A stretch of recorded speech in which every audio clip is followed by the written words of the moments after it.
আসসালামু আলাইকুম। অনলাইন ক্লাসে তোমাদেরকে স্বাগত জানিয়ে শুরু করছি। আমি বিলকিস বেগম, সহকারী শিক্ষক, শামসুল হক খান স্কুল অ্যান্ড কলেজ। শিক্ষার্থীরা, ইতিমধ্যে তোমরা 2টা ক্লাস করেছো। আমি আজকে তোমাদের অষ্টম অধ্যায়ের ডেল্টা এইচের অঙ্ক করাবো। তো আমাদের এই বছর ঢাকা বোর্ডে ডেল্টা এইচের যে অঙ্কটা এসেছে সেখানে কিন্তু তোমার বন্ধন শক্তির মান দেয়নি।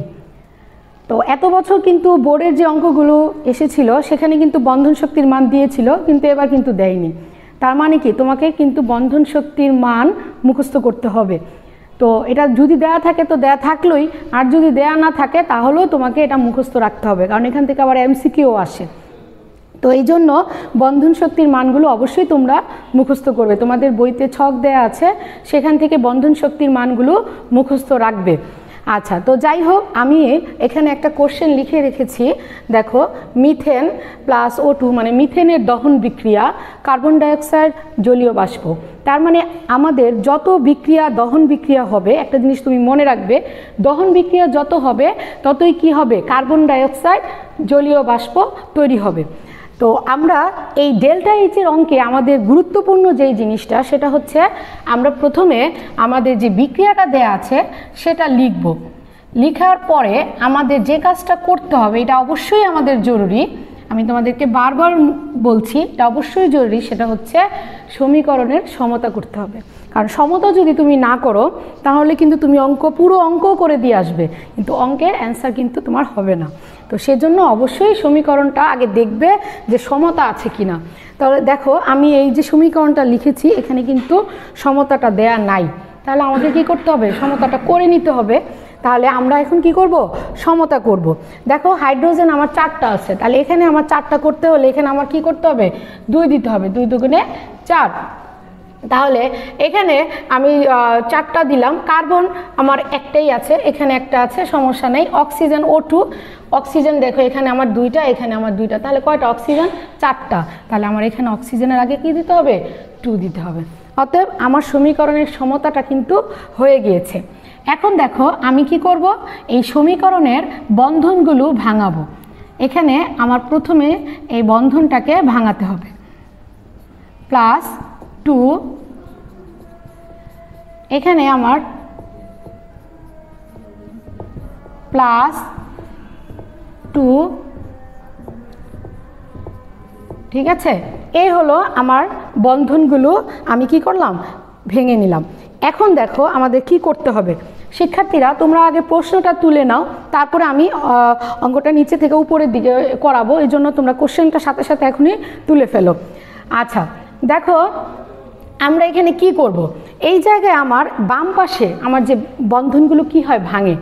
বাম পাশে বন্ধন ভেঙে, বিক্রিয়কগুলোর বন্ধন ভেঙে উৎপাদগুলো কিন্তু তৈরি হয়, উৎপাদে আবার নতুন করে বন্ধন সৃষ্টি হয়। তার মানে বাম পাশে বন্ধন ভাঙবে। তাহলে এখানে আমি কি লিখব, আমার বাম পাশে আমি দেখব যে আমার এই জায়গায় আছে কার্বন হাইড্রোজেন 4টা। এখানে কি কার্বন হাইড্রোজেন 4টা আছে, একটাও কিন্তু নাই। তার মানে কি, কার্বন হাইড্রোজেন যে এখানে 4টা বন্ধন, এই 4টা বন্ধনই কিন্তু এখানে ভেঙে গিয়েছে। আবার অক্সিজেন বন্ধন, এখানে কি অক্সিজেন বন্ধন আছে, কোথাও নেই। তার মানে কি, অক্সিজেন বন্ধনও ভেঙে গিয়েছে। তাহলে কতটুকু ভাঙলো, তাহলে এখানে আমার কার্বন হাইড্রোজেন বন্ধন ভেঙেছে 4টা, তার মানে 4 মোল। অক্সিজেন বন্ধন ভেঙেছে আমার একবারই, কারণ এখানে আমার, তোমার মনে প্রশ্ন হতে পারে, ম্যাডাম এখানে তো 2টা বন্ধন আছে। হ্যাঁ, 2টা বন্ধন কেন, 5টা বন্ধন থাকুক, ওটা সমস্যা না, ভাঙবে কিন্তু একবারই। তাহলে এই অক্সিজেন বন্ধন ভাঙবে একবারই, কিন্তু সামনে 2 থাকার কারণে এখানে কয় মোল ভেঙেছে, 2 মোল ভেঙেছে। তাহলে আমরা কি লিখব, বিক্রিয়ায় 4 মোল কার্বন হাইড্রোজেন বন্ধন ও 2 মোল অক্সিজেন বন্ধন ভাঙে, ঠিক আছে। সুতরাং বন্ধন ভাঙার প্রয়োজনীয় শক্তি, কারণ ভাঙতে আমার শক্তি লাগবে, বন্ধন ভাঙার প্রয়োজনীয় শক্তি, তাহলে কি হবে, সমান সমান হবে। এখানে দেখো আমার কার্বন হাইড্রোজেন বন্ধন দেওয়া আছে কত 414, তাহলে 4 মোল, তাহলে 414 সাথে 4 মোল কি গুণ, প্লাস 2 মোল বলছে, তাহলে 2 এর সাথে কি হবে 498 গুণ, বাস এত কিলোজুল। তাহলে এখন দেখো এখানে আমরা কি করব, এখানে আমরা একটা গুণ করব, তাহলে এখানে আমার 4 দিয়ে 414 গুণ করলে আমার হবে 1656 প্লাস আমার হবে এটা টোটাল হবে হলো আমার 2652 কিলো জুল। ঠিক আছে শিক্ষার্থীরা, দেখো আমরা এখানে কি পেলাম, বন্ধন ভাঙার প্রয়োজনীয় শক্তি পেলাম এত কিলোজুল। এরপরে দেখো ডান দিকে আমার কি হলো, কার্বন অক্সিজেন, এটা আমার একটা বন্ধন, কার্বন অক্সিজেন এটা আমার একটা বন্ধন, তাহলে কার্বন অক্সিজেন কয় মোল হলো 2 মোল, অক্সিজেন হাইড্রোজেন একটা, অক্সিজেন হাইড্রোজেন একটা, কত হলো 2, সামনে 2 আছে, 2 দুগুণে 4, তাহলে কয় মোল 4 মোল। তাহলে আমরা এখন কি লিখব যে 2 মোল কার্বন অক্সিজেন বন্ধন ও 4 মোল অক্সিজেন হাইড্রোজেন বন্ধন সৃষ্টি হয় বিক্রিয়ায়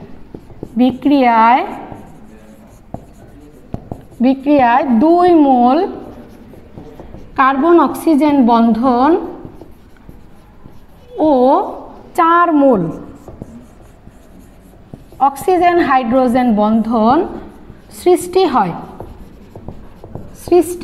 হয়। তাহলে আমরা লিখব সুতরাং বন্ধন সৃষ্টিতে নির্গত শক্তি, কারণ যখন সৃষ্টি হবে তখন শক্তি কিন্তু নির্গত হবে, বন্ধন সৃষ্টিতে নির্গত শক্তি, এগুলো আমরা একটু খেয়াল করে লিখব যে কোথায় প্রয়োজনীয় শক্তি লিখেছি, কোথায় নির্গত শক্তি লিখেছি। বন্ধন সৃষ্টিতে নির্গত শক্তি, তাহলে এখন দেখো 2 মোল কার্বন অক্সিজেন বন্ধন শক্তি আমার দেওয়া আছে 843 যোগ 4, এখানে হবে আমার 464 এত কিলোজুল। তাহলে এখানে আমার কি হবে, এখানে আমার হবে হলো টোটাল আমি গুণ করে যোগ করব, হবে হলো আমার 3542 এত কিলোজুল। ঠিক আছে শিক্ষার্থীরা, দেখো এরপরে আমরা বন্ধন ভাঙার প্রয়োজনীয় শক্তি পেয়ে গেলাম, বন্ধন সৃষ্টিতে নির্গত শক্তি পেয়ে গেলাম। তাহলে আমার ডেল্টা এইচ এর সূত্রটা কি, ডেল্টা এইচ সমান বন্ধন ভাঙার প্রয়োজনীয় শক্তি মাইনাস বন্ধন সৃষ্টিতে নির্গত শক্তি। তাহলে এটা আমরা এখন লিখব।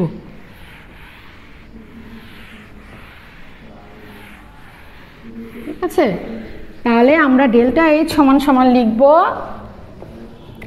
ডেল্টা এইচ সমান 2652, মানে আগে লিখবো আমরা বন্ধন ভাঙার প্রয়োজনীয় শক্তি 3542 এত কিলো জুল, বাস। তাহলে আমার এখানে মাইনাস আসবে -890 কিলো জুল, অর্থাৎ ডেল্টা এইচ এর মান আসলো -890 কিলো জুল। তাহলে আমরা ডেল্টা এইচ এর মান পেয়ে গেলাম। এইভাবে করে আমরা যে কোনো বিক্রিয়ার ডেল্টা এইচ এর মানের অঙ্কগুলো আমরা করব। এই চ্যাপ্টারে আমাদের আরও বিক্রিয়া আছে, বইয়ের ভিতরে আছে, আবার বিভিন্ন আমাদের সালের যে কোশ্চেনগুলো, সেই সালের কোশ্চেনগুলোতেও তোমরা দেখবা যে বিভিন্ন বিক্রিয়া দেওয়া আছে, সেগুলো ডেল্টা এইচ এর অঙ্কগুলো বাসায় প্র্যাকটিস করবে। তো আমরা এখন আমি যেটা করব সেটা হলো আমার এবার ডেল্টা এইচ এর মান দেওয়া থাকবে, আমি বন্ধন শক্তির মান বের করব, যে কোনো একটার বন্ধন শক্তির মান বের করা। এই ধরনের অঙ্ক আমরা কিভাবে করব, ঠিক এটার মতোই করব, শুধু একটু চেঞ্জ হবে। তো সেটা আমি এখানে একটা বন্ধন শক্তির অঙ্ক এখন আমরা করব।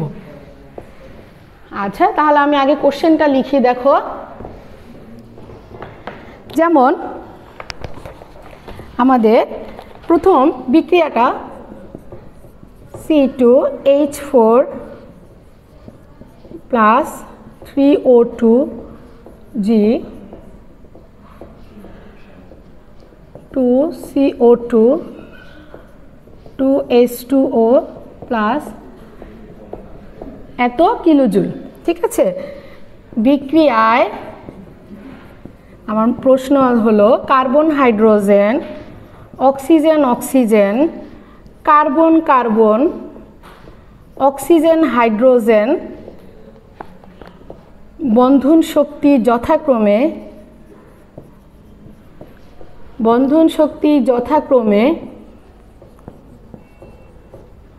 414,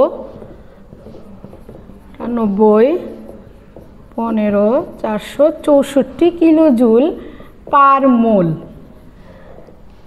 ঠিক আছে, তাহলে আমার বের করতে হবে কার্বন অক্সিজেন বন্ধন শক্তি কত, বা নির্ণয় করো। ঠিক আছে, বন্ধন শক্তি কত বের করো। তাহলে আমরা এই হলো আমাদের প্রশ্নটা। এভাবে আমাদের প্রথমে আমরা প্রশ্নটা তুলে নেই খাতায়। ঠিক আছে শিক্ষার্থীরা, দেখো আমি আশা করব তোমরা প্রশ্নটা তুলে নিয়েছো। তাহলে আমরা কি করব, এখানে আগে কি করব, দেয়া আছে লিখব।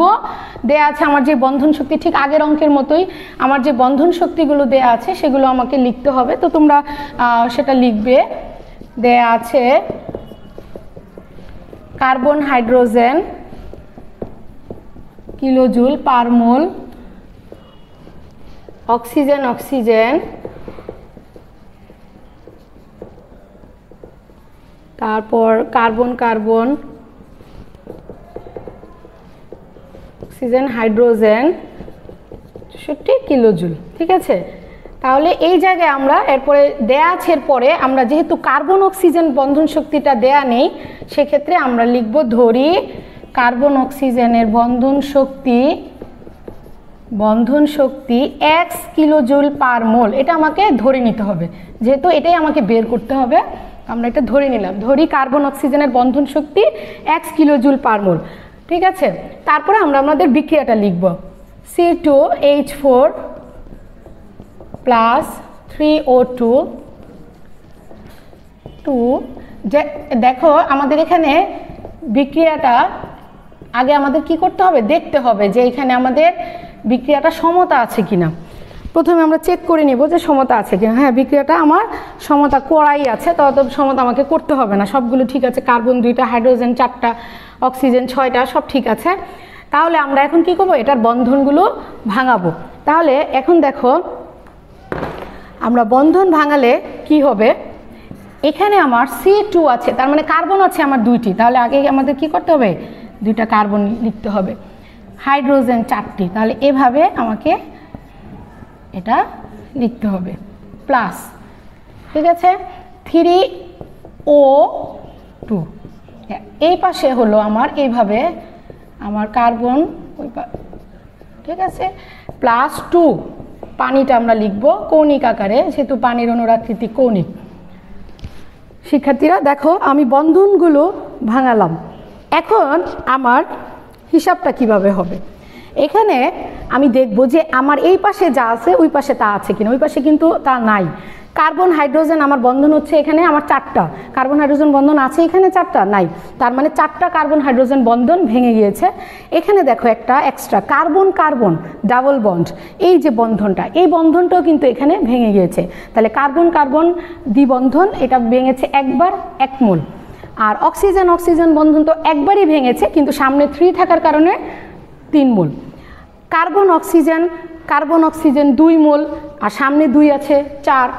অক্সিজেন হাইড্রোজেন 2 মোল, সামনে 2 আছে 4। তো এইভাবে করে আমরা এখন বন্ধন ভাঙা এবং বন্ধন গড়ার হিসাবটা করব। তাহলে আমরা এখন কি করব, দেখো আমরা লিখব বিক্রিয়ায়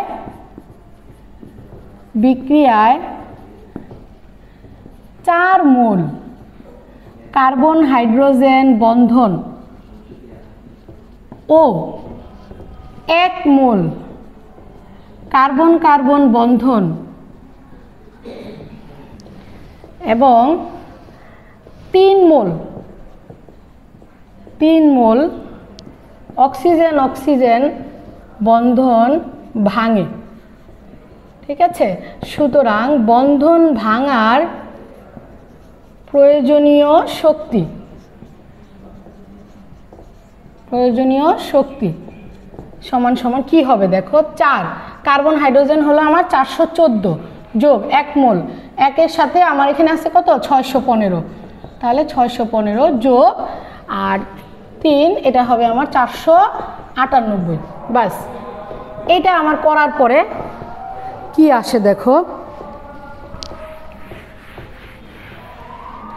ঠিক আছে, গুণ করার পরে আমার মান আসবে, গুণ করার পরে 3765 এত কিলোজুল। আমরা এটা গুণ করব, এটা গুণ করব, এটা গুণ করব, তারপরে একসাথে কি করব, যোগ করে ফেলবো 3765। এরপরে দেখো বিক্রিয়ায়,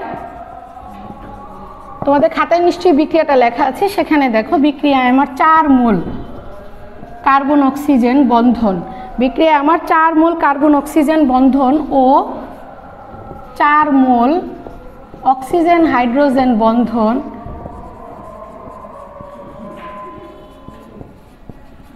সৃষ্টি হয়। সুতরাং বন্ধন সৃষ্টিতে নির্গত শক্তি সমান সমান 4, এই কার্বন অক্সিজেন কত x আমরা যেটা ধরে নিয়েছি, আর এখানে হবে 6, তাহলে এখানে হবে আমার 4x প্লাস 18 এত কিলোজুল। ঠিক আছে শিক্ষার্থীরা, দেখো আমরা কিন্তু আমাদের এটা করে ফেলেছি, এখানে কিন্তু আমার বন্ধন শক্তি নাই, এটা আমি ধরেছি কি x লিখলাম। এখন ওই আগের মতোই ডেল্টা H সমান সমান বন্ধন ভাঙার প্রয়োজনীয় শক্তি মাইনাস বন্ধন গড়ার নির্গত শক্তি।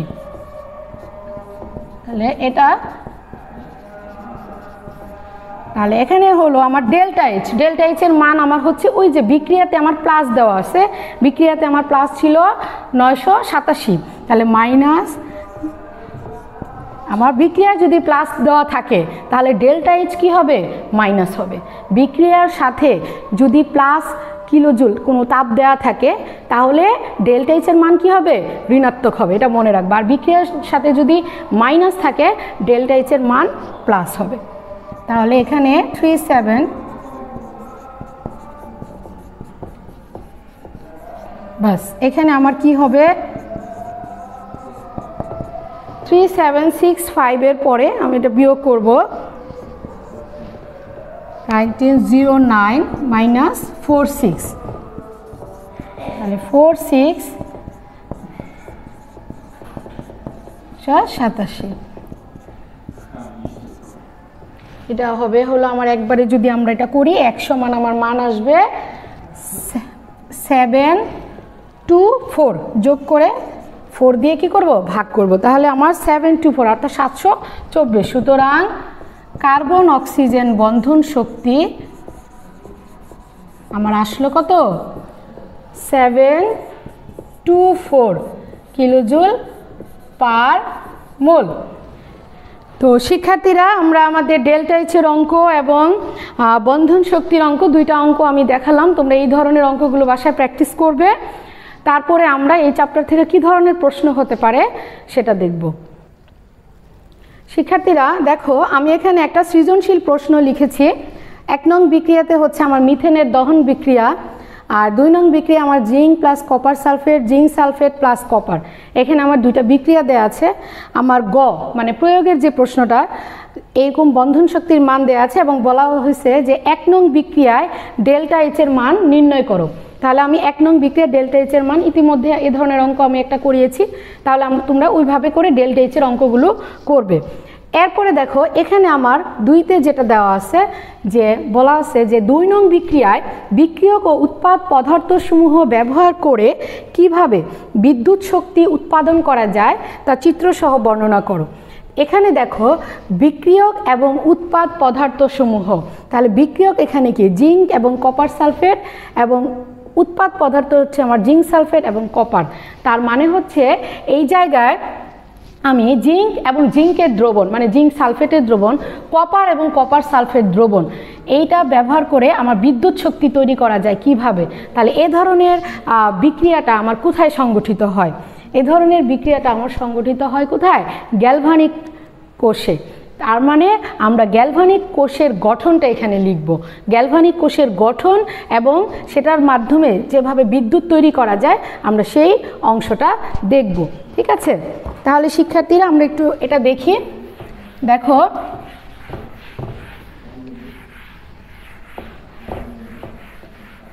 যদিও তোমাদের গ্যালভানিক কোষ সম্পর্কে এই চ্যাপ্টারের অষ্টম অধ্যায় গ্যালভানিক কোষ, ড্রাই সেল, তারপর পানির তড়িৎ বিশ্লেষণ সবগুলোই তোমাদের ক্লাস হয়ে গিয়েছে, তারপরেও আমি তোমাদের আরেকটু মনে করিয়ে দিচ্ছি। আমাদের প্রথমে দেখো এখানে আমাদের একটা পাত্র, এখানে আমরা দুইটা পাত্র নিব।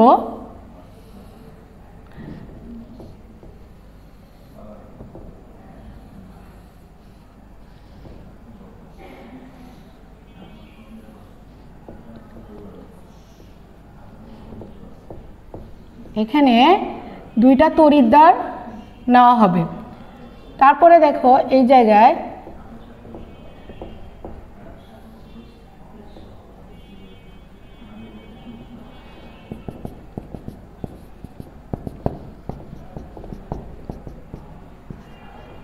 কপার সালফেট দ্রবণ, এটা হলো আমার কপার দণ্ড, যেটা আমার ক্যাথোড। এটা হলো আমার জিঙ্ক দণ্ড, এটা হবে আমার জিঙ্ক সালফেট দ্রবণ। এবং এই দুইটা পাত্রের মধ্যে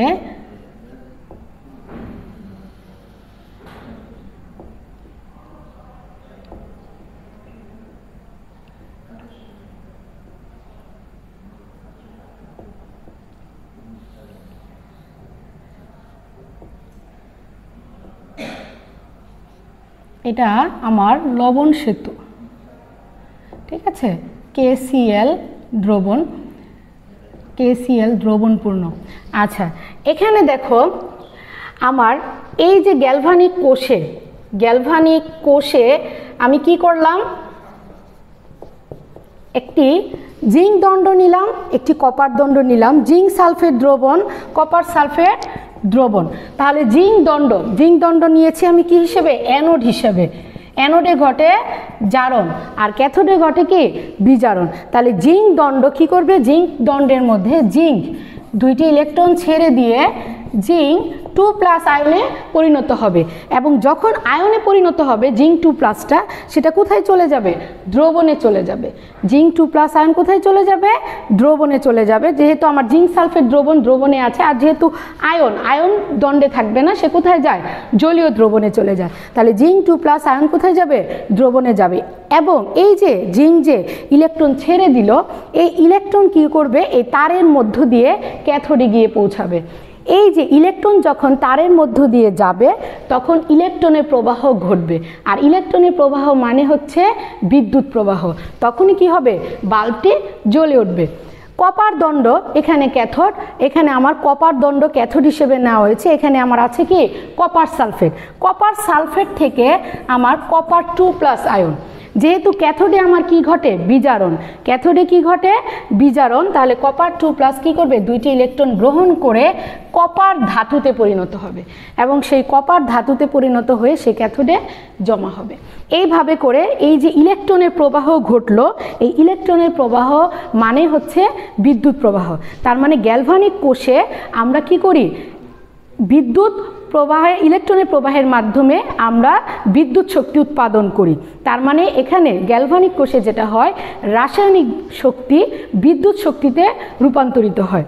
এবং এই দুই পাত্রের সংযোগ স্থাপন করার জন্য এখানে ইউ আকৃতির একটি কাচ নল, সেখানে কি করা হয়, একটি লবণ তড়িৎ নিষ্ক্রিয়, সেই লবণটা কি করা হয়, ওখানে নিয়ে কাচ নলের মধ্যে নিয়ে সেখানে সংযোগ স্থাপন করা হয় দুটি পাত্রের মধ্যে। এবং সংযোগ স্থাপন করা হয় কেন, আয়নের সমতা রক্ষা করার জন্য। কিভাবে, এটা খুবই আমি সংক্ষেপে তোমাদের বলছি, এবং সংক্ষেপে তুমি জাস্ট মনে রাখবা।